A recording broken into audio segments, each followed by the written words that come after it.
Eccoci ancora. Allora vi saluto e vi ringrazio per essere sempre presenti qui con me.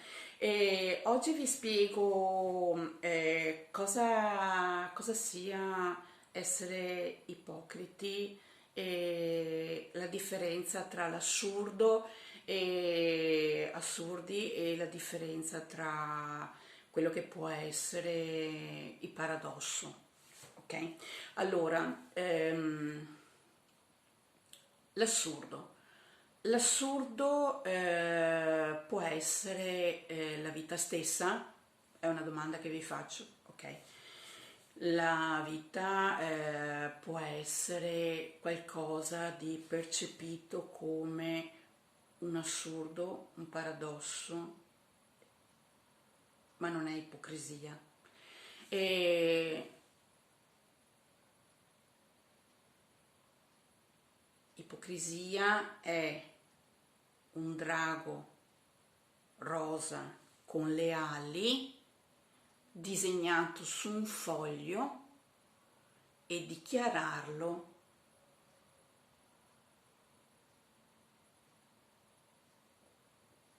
un drago assoluto, cioè un qualcosa di assoluto. Allora, esiste, è reale, perché è disegnato, cioè disegnato, scritto con una penna, ok? Ma nella fantasia di tutti non può essere, non può avere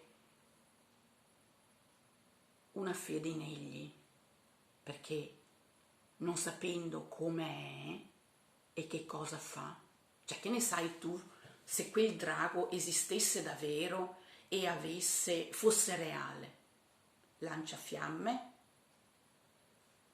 o sputa petali di fiore? Quindi nell'opinione di tutti ci si crea un'idea. Poi se si fa una piramide e si decide che quel drago, ok, spiega a tutti i subalterni la vita e cosa si deve fare, quindi una morale, quindi un sistema di vita, quindi un modo, un comportamento per tutti, ok? Non è detto che sia essere umano, è sempre un drago disegnato con la penna su un foglio di carta, quindi esiste come disegno, ma non esiste nella realtà, non è reale. Quindi adorare quel drago come se fosse reale è qualcosa di assurdo, perché tutto ciò che si è creato in piramide, cioè a livelli di 1, 5, 15 e andiamo giù, ok? Quello che si è arrivato a livello di piramide non è più per un motivo reale, è un disegno, ok? Dipinto, non so, metteteci anche i colorini, cioè le emozioni, e quindi è un disegno, un dipinto, ok? Che in tanti hanno creato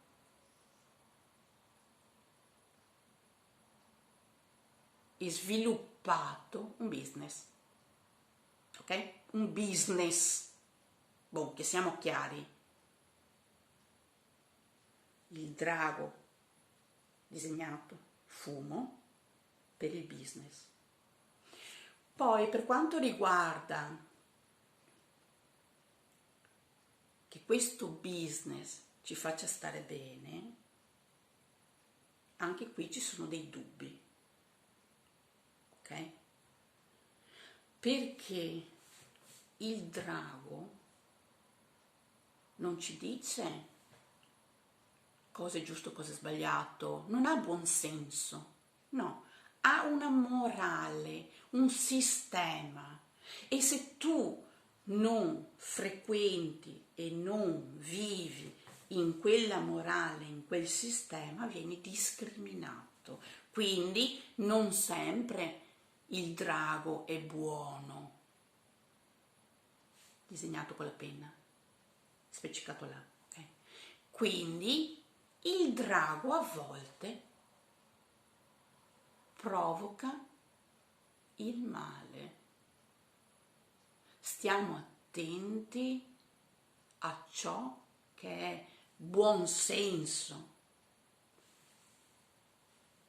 giusto e sbagliato, che ognuno di noi ha dentro di sé, perché è nell'intrinseco dell'essere umano.